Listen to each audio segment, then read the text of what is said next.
Nós estamos lendo do Srimad Bhagavatam, com tradução e comentários, por sua divina graça, A.C. Bhaktivedanta Swami Prabhupada. Canto 1, capítulo 11, verso 1. Suta Goswami disse: ao alcançar o limite de sua muito próspera metrópole, conhecida como o país dos Anartas, Dwarka, o Senhor tocou seu búzio auspicioso, anunciando sua chegada e aparentemente apaziguando a depressão dos habitantes. Significado: o amado Senhor estava fora de sua próspera metrópole de Dwarka por um período consideravelmente longo, por causa da batalha de Kurukshetra. E assim, todos os habitantes ficaram tomados de melancolia, devido à separação. Quando o Senhor desce à terra, seus associados eternos também vêm com ele, assim como o séquito de um rei o acompanham. Tais associados do Senhor são almas eternamente liberadas, e não podem suportar a separação do Senhor por um momento sequer, por causa da intensa afeição pelo Senhor. Assim, os habitantes da cidade de Dwarka estavam num estado de depressão e esperavam a chegada do Senhor a qualquer momento. Assim, o som alvissareiro do auspicioso búzio era muito encorajador, e aparentemente o som mitigou-lhes a depressão. Eles ficaram ainda mais desejosos de ver o Senhor entre eles, e todos ficaram alertas para recebê-lo da maneira adequada. Esses são os sinais de amor espontâneo a Deus. Verso 2. O búzio branco e bojudo, sendo apertado pela mão do Senhor Krishna e tocado por ele, parecia ter-se avermelhado ao toque de seus lábios transcendentais. Parecia que um cisne branco brincava nos caules de flores de lótus vermelhas. Significado: a vermelhidão do búzio branco, devido ao toque dos lábios do Senhor, é um símbolo de significado espiritual. O Senhor é completamente espírito, e a matéria é a ignorância da existência espiritual. De fato, não há nada semelhante à matéria na iluminação espiritual. E essa iluminação espiritual ocorre de imediato pelo contato do Supremo Senhor, Shri Krishna. O Senhor está presente em cada partícula de todas as existências e pode manifestar sua presença em todos.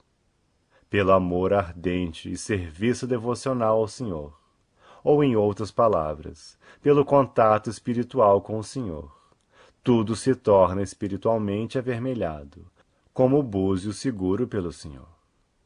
E o Paramahamsa, ou a pessoa supremamente inteligente, desempenha o papel de um cisne deslizante na água da bem-aventurança espiritual, eternamente decorada pela flor de lótus dos pés do Senhor. Verso 3. Os cidadãos de Dwarka, tendo ouvido aquele som que ameaça o medo personificado no mundo material, começaram a correr depressa a seu encontro, simplesmente para ter uma audiência há muito desejada com o Senhor, que é o protetor de todos os devotos. Significado: como já foi explicado, os cidadãos de Dwarka, que viviam na época da presença do Senhor Krishna, eram todos almas liberadas, que ali desceram juntamente com o Senhor, como seu séquito. Todos estavam muito ansiosos por ter uma audiência com o Senhor, embora devido ao contato espiritual, eles nunca estivessem separados do Senhor. Assim como as golpes em Vrindavana costumavam pensar em Krishna enquanto ele estava fora da aldeia, para cuidar das vacas, os cidadãos de Dwarka estavam todos imersos em pensar no Senhor Krishna, enquanto ele esteve fora de Dwarka, para participar da batalha de Kurukshetra. um destacado ficcionista em Bengala, concluiu que o Krishna de Vrindavan, o de Mathura e o de Dwaraka eram personalidades diferentes. Historicamente, não há verdade nesta conclusão. O Krishna de Kurukshetra e o Krishna de Dwaraka são a mesmíssima personalidade.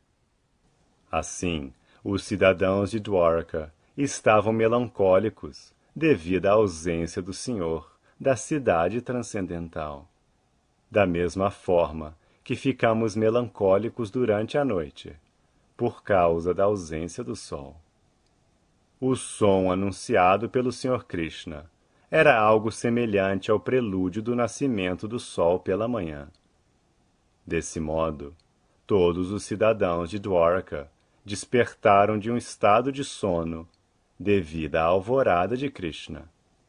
E todos apressaram-se ao seu encontro simplesmente para ter uma audiência. Os devotos do Senhor não conhecem ninguém mais como protetor.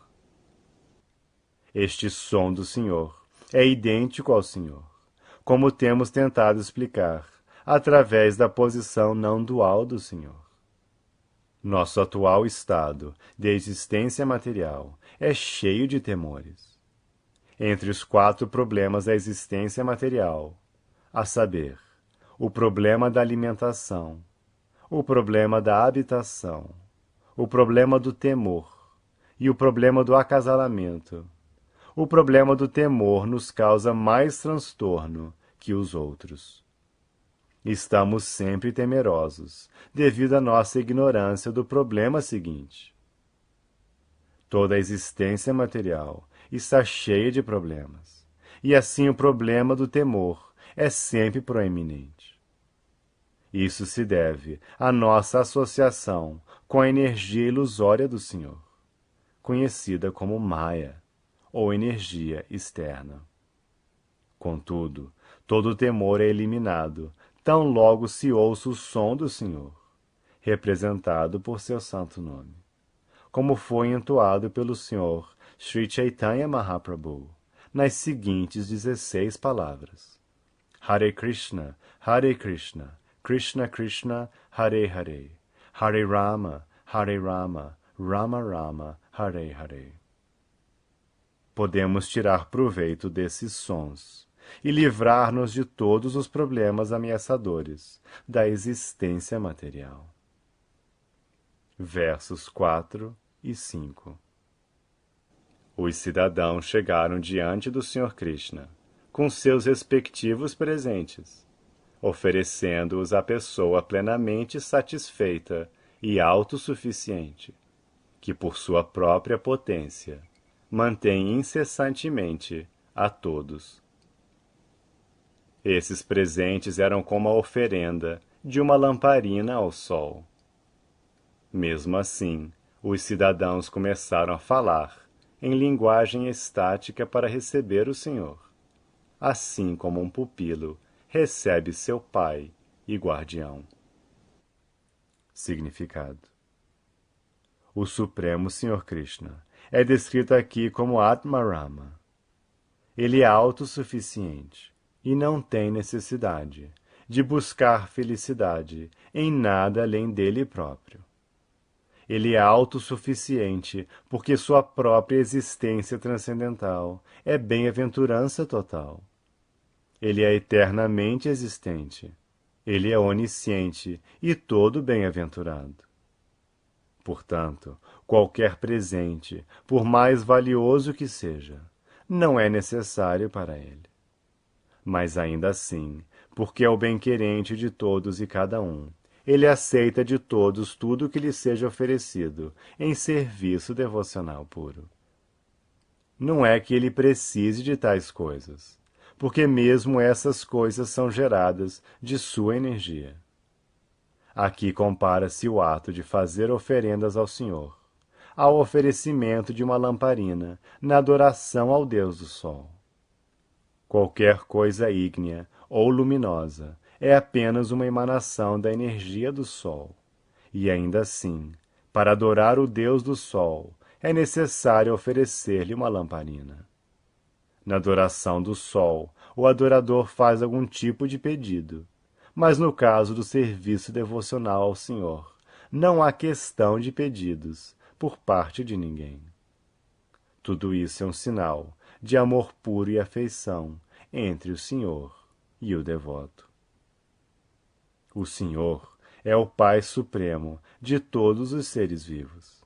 E, portanto, aqueles que são conscientes dessa relação vital com Deus podem fazer pedidos filiais ao Pai.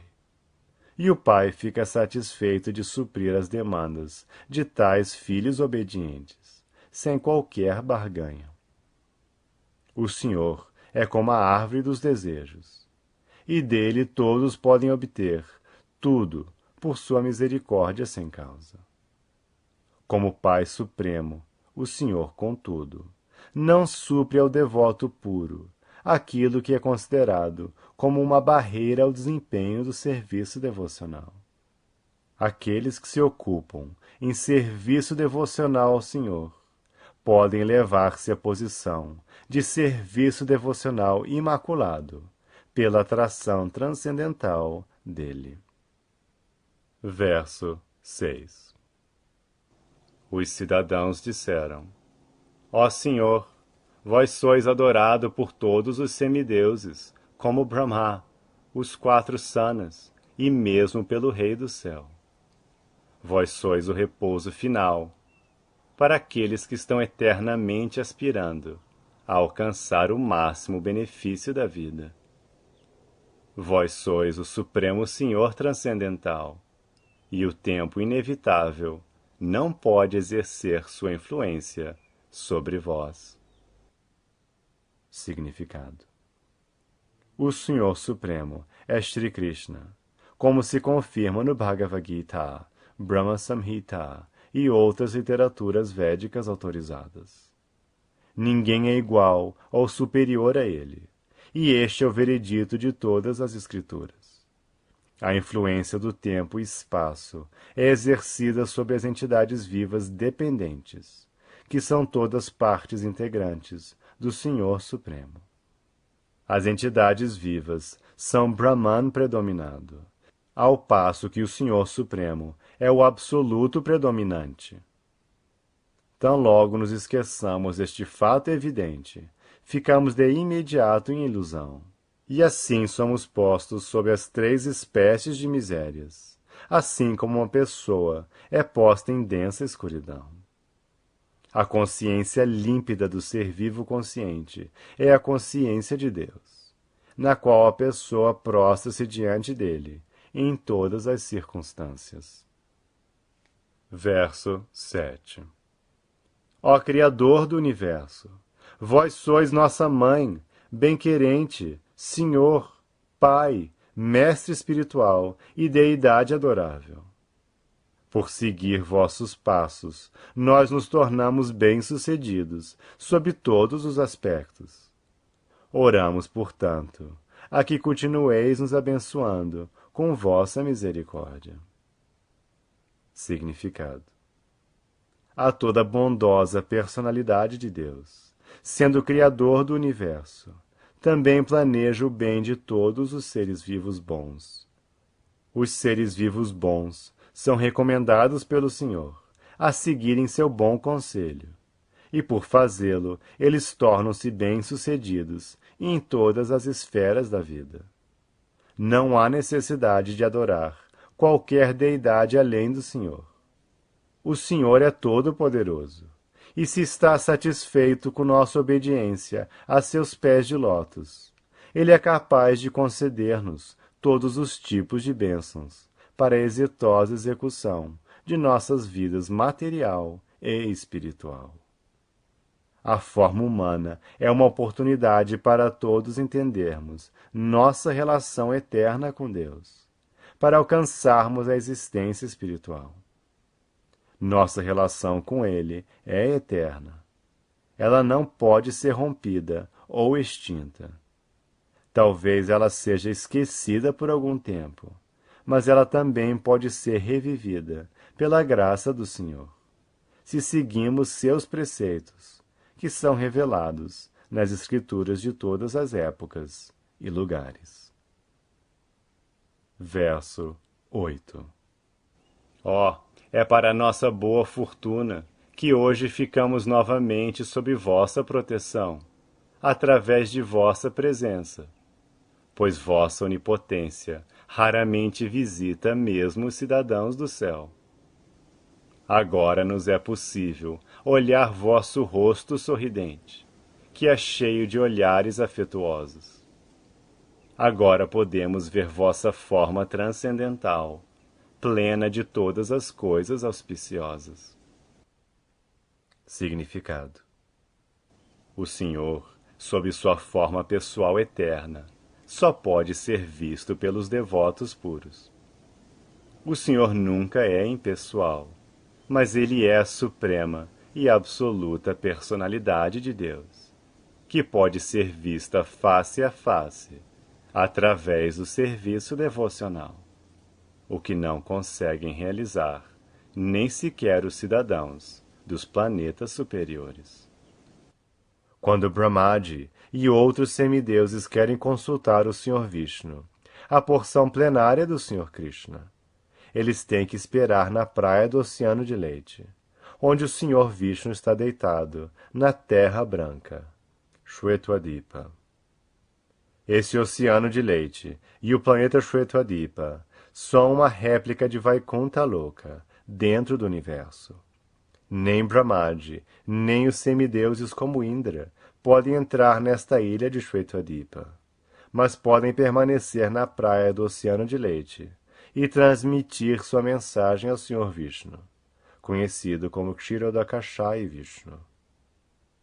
Portanto, o Senhor é raramente visto por eles, mas os habitantes de Dwarka, por serem devotos puros, sem nenhuma mácula da contaminação material, de atividades fruitivas e especulação filosófica empírica, podem vê-lo face a face pela graça do Senhor.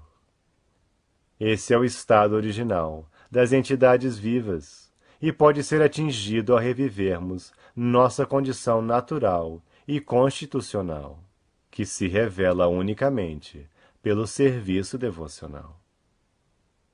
Verso 9. Ó Senhor dos olhos de lótus, sempre que partis para Mathura, Vrindavan ou Hastinapur, para encontrar vossos amigos e parentes, cada momento de vossa ausência parece 1.000.000 de anos. Ó infalível, neste momento nossos olhos tornam-se inúteis, como que privados do sol. Significado: todos nós temos orgulho de nossos sentidos materiais, para fazer experiências com o fim de determinar a existência de Deus. Mas esquecemo-nos de que nossos sentidos não são em si absolutos. Eles podem atuar apenas sob certas condições. Por exemplo, nossos olhos.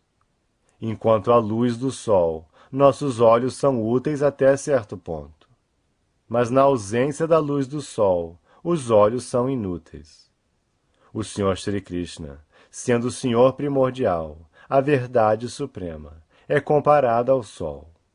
Sem ele, todo o nosso conhecimento é falso ou parcial. O oposto do sol é a escuridão, e analogamente, o oposto de Krishna é Maya, ou ilusão. Os devotos do Senhor podem ver tudo na verdadeira perspectiva, devido à luz irradiada pelo Senhor Krishna. Pela graça do Senhor, o devoto puro não pode estar na escuridão da ignorância. Portanto, é necessário que estejamos sempre à vista do Senhor Krishna, para que possamos ver tanto a nós mesmos quanto ao Senhor, com suas diferentes energias. Assim como não podemos ver nada na ausência do sol, da mesma forma, não podemos ver nada, inclusive a nós mesmos, sem a verdadeira presença do Senhor. Sem ele, todo o nosso conhecimento é coberto pela ilusão. Verso 10. Ó Mestre, se viveis longe todo o tempo, então não podemos ver vossa face atrativa, cujos sorrisos eliminam todos nossos sofrimentos. Como podemos existir sem vossa presença? Ao ouvir suas palavras, o Senhor, que é muito bondoso com os cidadãos e devotos, entrou na cidade de Dwarka e acolheu todas as suas saudações, ao lançar seu olhar transcendental sobre eles. Significado: a atração pelo Sr. Krishna é tão poderosa que, uma vez que seja atraída por ele, a pessoa não pode mais tolerar a separação dele. Por que isso? Porque todos nós somos eternamente relacionados com ele, assim como os raios do Sol são eternamente relacionados com o disco solar. Os raios do Sol são partes moleculares da radiação solar. Assim, os raios do Sol e o Sol não podem ser separados. A separação pela nuvem é temporária e artificial. E assim que a nuvem se dissipa, os raios do Sol exibem sua refulgência natural, na presença do Sol. Analogamente, as entidades vivas, que são partes moleculares do Espírito Total, são separadas do Senhor pela cobertura artificial de Maya, a energia ilusória. Essa energia ilusória, ou a cortina de Maya, tem que ser removida, e quando isso acontece, a entidade viva pode ver o Senhor face a face, e todas as suas misérias são imediatamente removidas.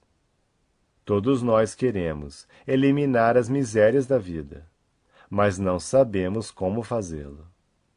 A solução é dada aqui, e cabe a nós assimilá-la ou não.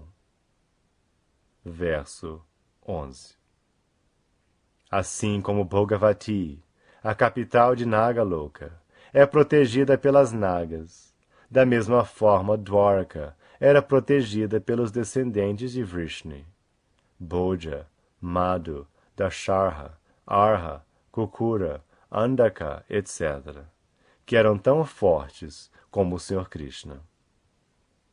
Significado: o planeta Nagaloka está situado abaixo do planeta Terra, e entende-se que os raios do Sol são obstruídos ali.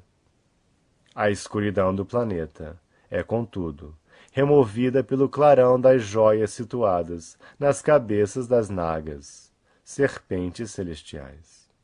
E consta haver lá belos jardins, regatos, etc., para o gozo das Nagas. Aqui também compreende-se que o lugar é bem protegido pelos habitantes. Do mesmo modo, a cidade de Dwarka também era bem protegida pelos descendentes de Vrishni, que eram tão poderosos como o Senhor, até o ponto em que ele manifestou sua força nesta terra.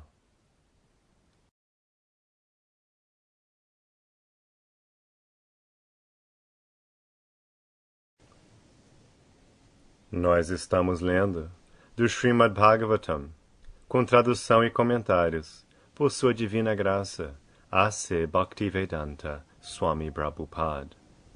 Canto 1, capítulo 11, verso 12. A cidade de Dwarakapuri estava repleta de todas as opulências, de todas as estações. Havia eremitérios, pomares, jardins floridos, parques e reservatórios de água, gerando flores de lótus em toda sua extensão. Significado: a perfeição da civilização humana torna-se possível pela utilização das dádivas da natureza de maneira apropriada. Como vemos aqui na descrição de sua opulência, Dwaraka era cercada por jardins floridos e pomares de frutas, junto com reservatórios de água e lótus florescentes. Não se faz menção de engenhos e fábricas abastecidas por matadouros, que são a parafernália necessária das metrópoles modernas. A propensão a utilizar as próprias dádivas da natureza ainda existe, mesmo no coração do homem civilizado. Os líderes da civilização moderna escolhem os locais de suas próprias residências, em pontos onde haja belos jardins e reservatórios de água, mas deixam os homens comuns residir em áreas congestionadas, sem parques nem jardins. É claro que encontramos aqui uma descrição diferente da cidade de Dwarka. Entende-se que todo Dhamma, ou bairro residencial, era cercado por tais jardins e parques, com reservatórios de água onde cresciam os lotos. Subentende-se que todas as pessoas dependiam das dádivas naturais, de frutas e flores, sem empreendimentos industriais, que promovem barracos sujos e favelas como zonas residenciais. O avanço da civilização não se mede pelo crescimento de engenhos e fábricas que deterioram os instintos mais refinados do ser humano, mas pelo desenvolvimento dos potentes instintos espirituais dos seres humanos, e dando-lhes uma oportunidade de voltarem ao Supremo. O desenvolvimento de fábricas e engenhos chama-se Ugra Karma, ou atividades pungentes, e tais atividades deterioram os sentimentos mais refinados do ser humano e da sociedade, para formar um calabouço de demônios.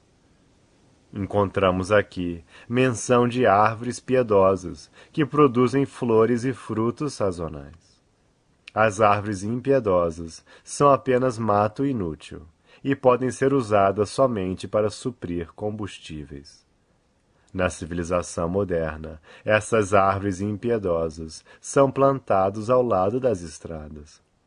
A energia humana deve ser utilizada adequadamente no desenvolvimento de sentidos mais refinados para a compreensão espiritual, na qual repousa a solução da vida.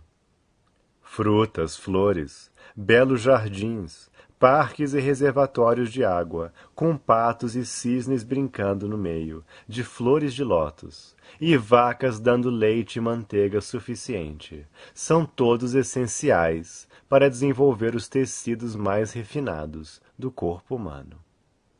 Ao contrário disso, as masmorras de minas, fábricas e oficinas desenvolvem propensões demoníacas na classe trabalhadora. Os direitos adquiridos florescem à custa da classe trabalhadora e, consequentemente, há severos conflitos entre eles, de muitas maneiras. A descrição de Dwarka Dham oferece o ideal de civilização humana. Verso 13. O portão da cidade, as portas das casas e os arcos decorados com festões ao longo das estradas estavam todos ornamentados com sinais festivos, como folhas de bananeira e folhas de manga, tudo para dar as boas-vindas ao Senhor. Bandeiras, guirlandas, símbolos pintados e cartazes combinavam-se todos para fazer sombra ao brilho do sol. Significado: os símbolos decorativos em festivais especiais também eram recolhidos das dádivas da natureza, tais como bananeiras, mangueiras, frutas e flores. Mangueiras, coqueiros e bananeiras são ainda aceitos como símbolos auspiciosos. As bandeiras mencionadas acima eram todas pintadas com o retrato de Garuda ou Hanuman, os dois grandes servidores do Senhor. Para os devotos, tais pinturas e decorações ainda são adoradas, e o servo do amo recebe mais respeitos para a satisfação do Senhor. Verso 14. As avenidas, os subterrâneos, as veredas, os mercados e lugares públicos de reunião foram completamente limpos, e então borrifados com água perfumada. E para dar as boas-vindas ao Senhor, espalharam-se frutas, flores e sementes inteiras por toda a parte.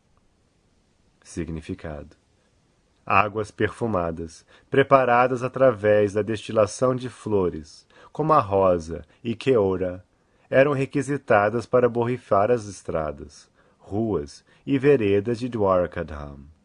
Tais lugares, junto com os mercados e lugares públicos de reunião, eram totalmente limpos.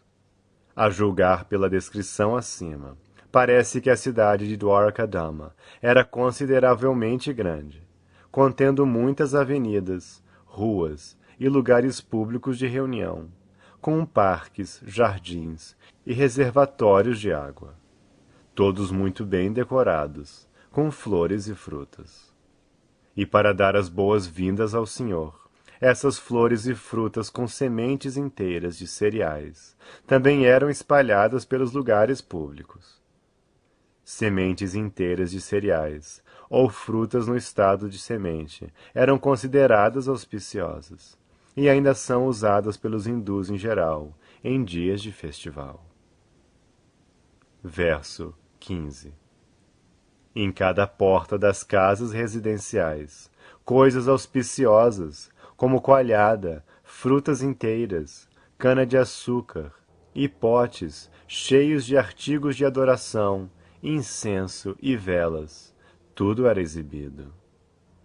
Significado: o processo de recepção, de acordo com os rituais védicos, não é seco em absoluto.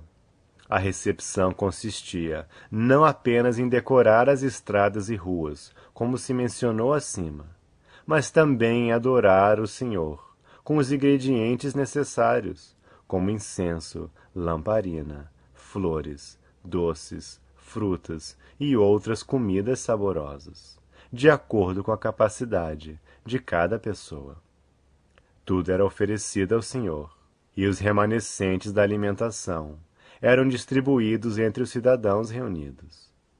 Desse modo, essa recepção não era como as recepções secas dos dias modernos. Todas as casas estavam prontas para receber o Senhor, de maneira semelhante. E assim todas as casas ao longo das estradas e ruas distribuíam esses remanescentes de alimentos aos cidadãos. E, portanto, o festival era bem sucedido. Sem distribuição de alimentos, nenhuma cerimônia é considerada completa.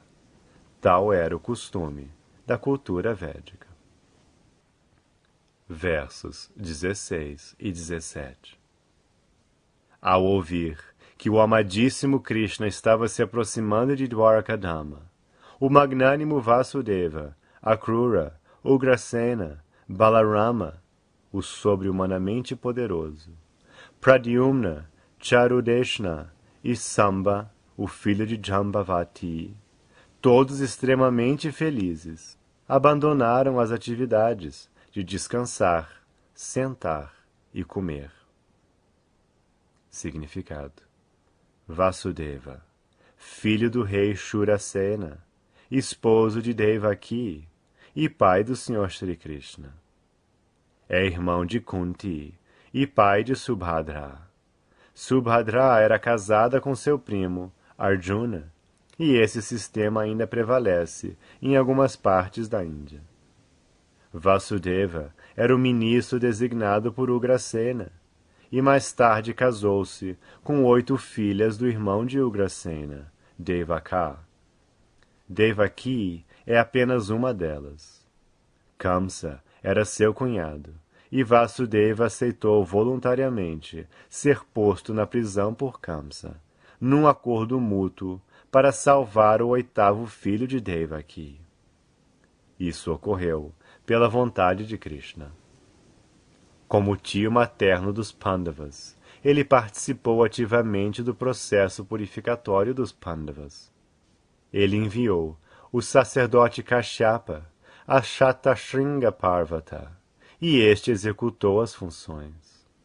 Quando Krishna apareceu, dentro das grades da prisão de Kamsa, ele foi transferido por Vasudeva à casa de Nanda Maharaj, o pai adotivo de Krishna, em Gokula.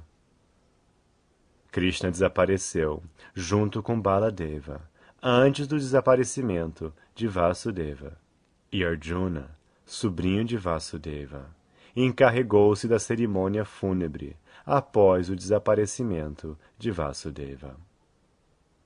Akrura, o comandante em chefe da dinastia Vrishni e grande devoto do Sr. Krishna. Akrura obteve sucesso no serviço devocional ao Senhor, simplesmente pelo processo de oferecer orações. Era esposo de Sutani, filha de Ahuka. Apoiou Arjuna quando Arjuna tomou Subhadra à força, pela vontade de Krishna. Tanto Krishna quanto Akrura foram ver Arjuna após seu exitoso rapto de Subhadra. Ambos presentearam dotes após este incidente. Akrura também esteve presente quando Abhimanyu, o filho de Subhadra, casou-se com Uttara, a mãe de Maharaj Parikshit. Ahuka, o sogro de Akrura, não estava em paz com Akrura, mas ambos eram devotos do Senhor. Ugrasena, um dos poderosos reis da dinastia Vrishni e primo de Maharaj Kuntiboja. Seu outro nome é Ahuka. Vasudeva era seu ministro, e seu filho era o poderoso Kamsa. Este Kamsa aprisionou seu pai e tornou-se o rei de Mathura. Pela graça do Sr. Krishna e de seu irmão, o Sr. Baladeva, Kamsa foi morto e Ugrasena foi reinstalado no trono. Quando Shalva atacou a cidade de Dwaraka, Ugrasena lutou muito valentemente e rechaçou o inimigo. Ugrasena interrogou Nardaji sobre a divindade do Sr. Krishna. Quando a dinastia de Yadu estava por se extinguir, Ugrasena encarregou-se de cuidar do pedaço de ferro produzido do ventre de Samba. Ele cortou o ferro em pedaços, e então os amassou e misturou a água do mar nas costas de Dwaraka. Após isso, ele ordenou estado de sítio dentro da cidade de Dwaraka e do reino. Ele obteve a salvação após a morte. Baladeva é o filho divino de Vasudeva, com sua esposa Rohini. Também é conhecido como Rohini Nandana, o amado filho de Rohini. Também foi confiado a Nanda Maharaj, juntamente com sua mãe Rohini, quando Vasudeva submeteu-se ao aprisionamento por acordo mútuo com Kamsa. Desse modo, Nanda Maharaj é pai adotivo de Baladeva, juntamente com o Sr. Krishna.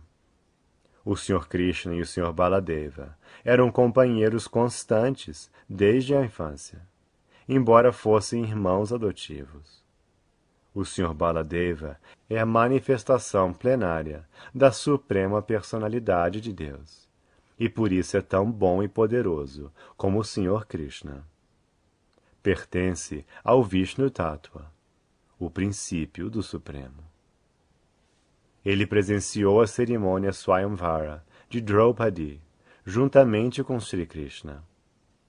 Quando Subhadra foi raptada por Arjuna, através do plano organizado por Sri Krishna, Baladeva ficou muito irado com Arjuna e queria matá-lo imediatamente.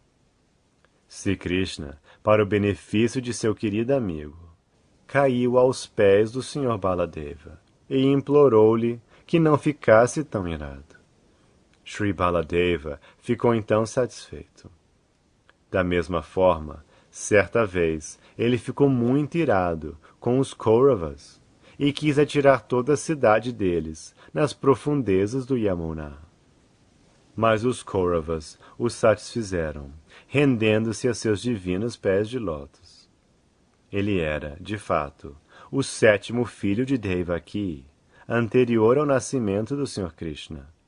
Mas pela vontade do Senhor, ele foi transferido ao ventre de Rohini, para escapar da ira de Kamsa. Portanto, seu outro nome é Sankarsana, que também é a porção plenária de Sri Baladeva. porque ele é tão poderoso como o Sr. Krishna e pode conceder poder espiritual aos devotos.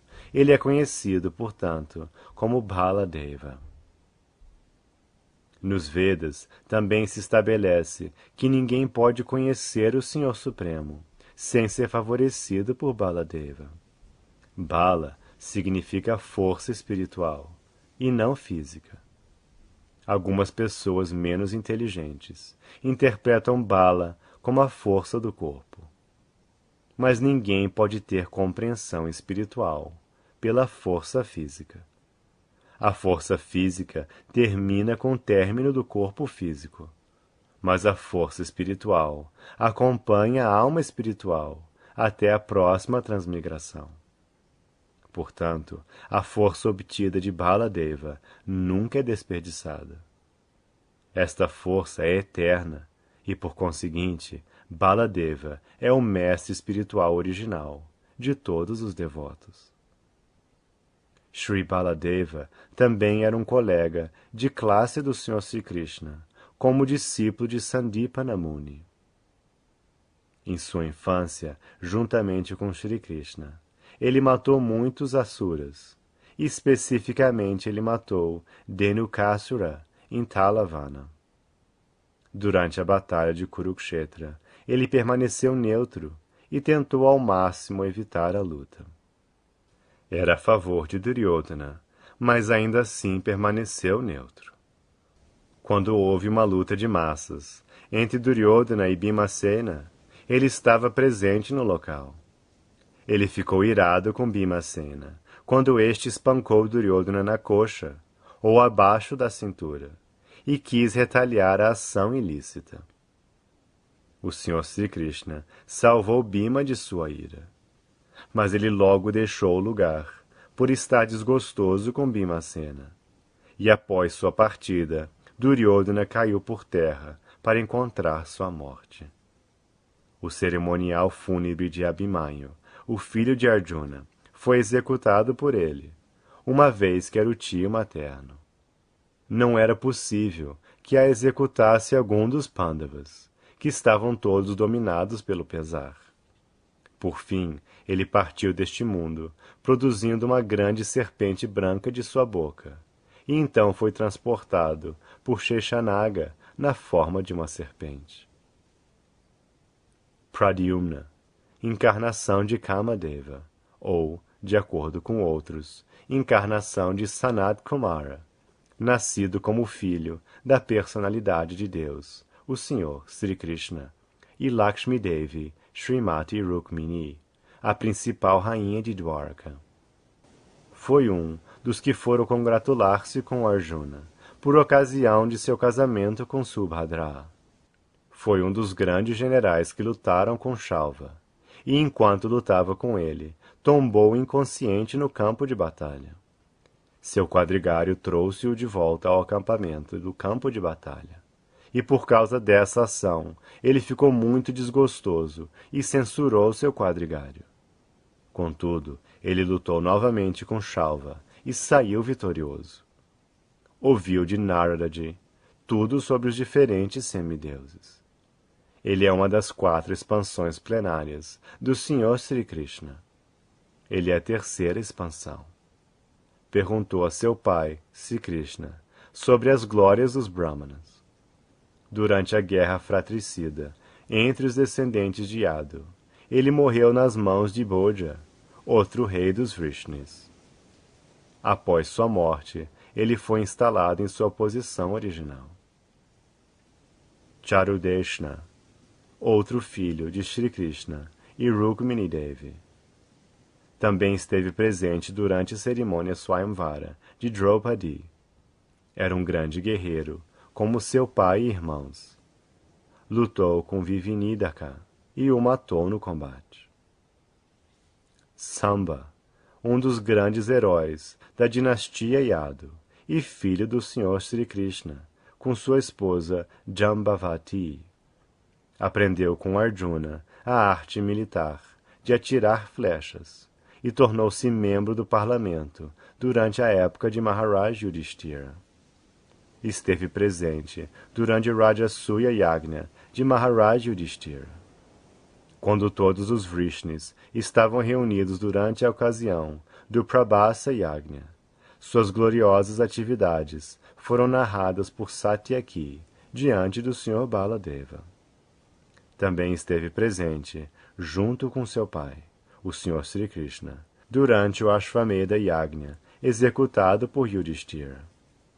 Seus irmãos o apresentaram diante de alguns rishis, disfarçado de mulher grávida.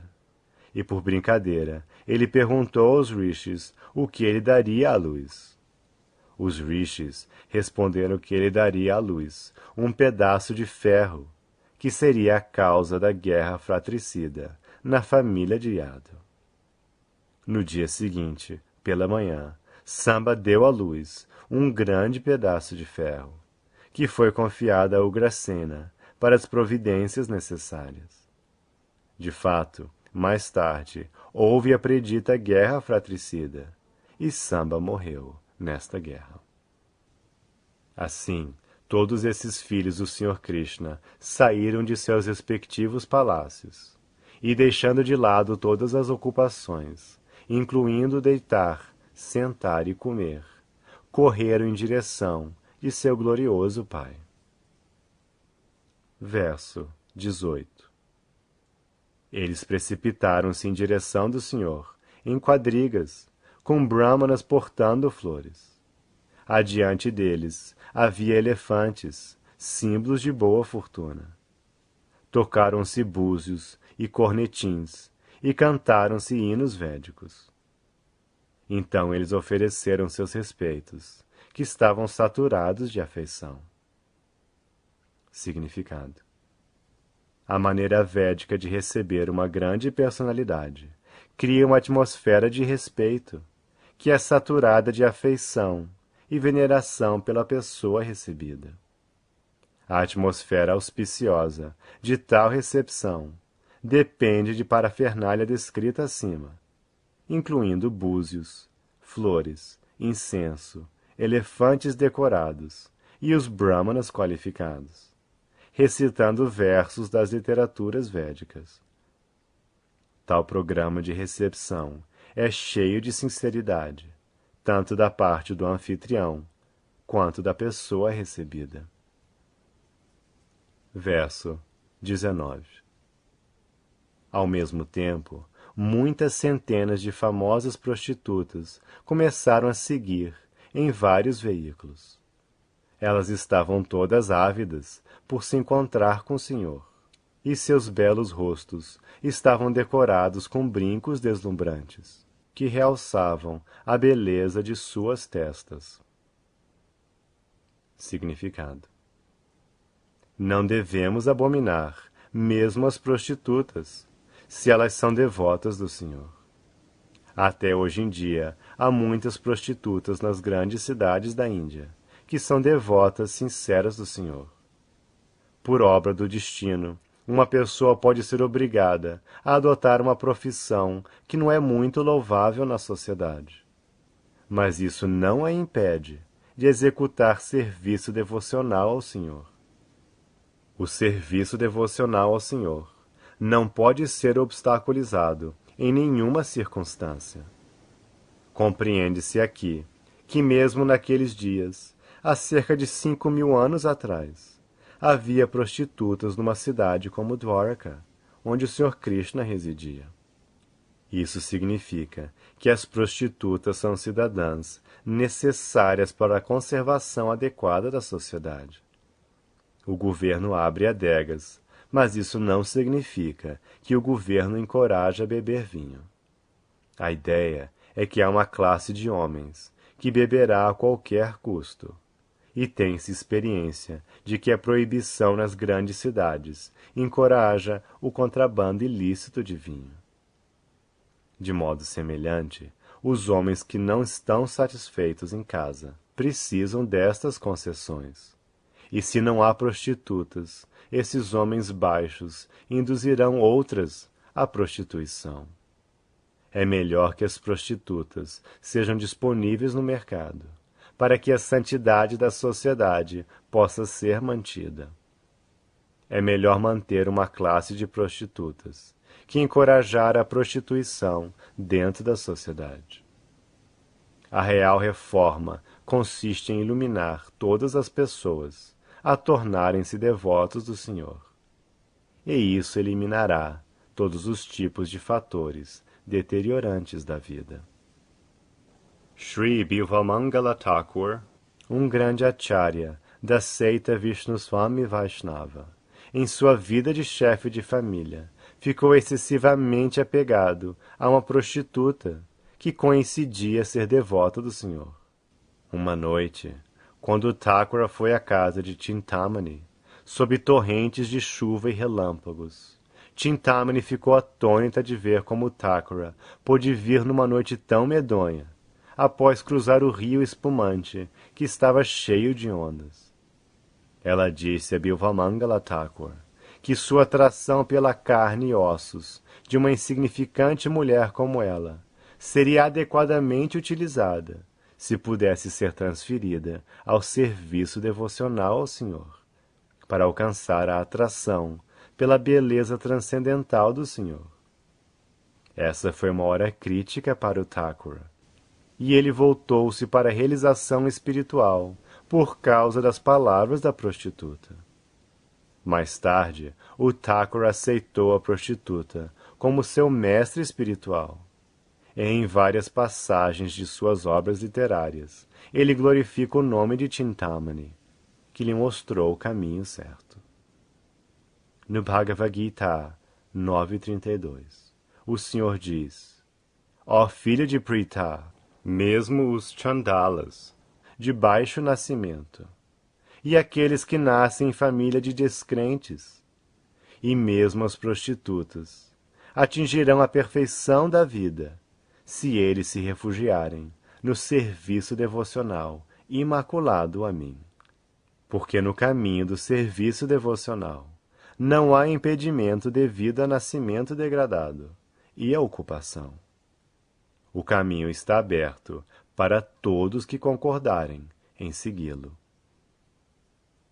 Parece que as prostitutas de Dwarka, que estavam tão ávidas por encontrar o Senhor, eram todas suas devotas imaculadas. E assim todas elas estavam no caminho da salvação, de acordo com a versão acima do Bhagavad Gita.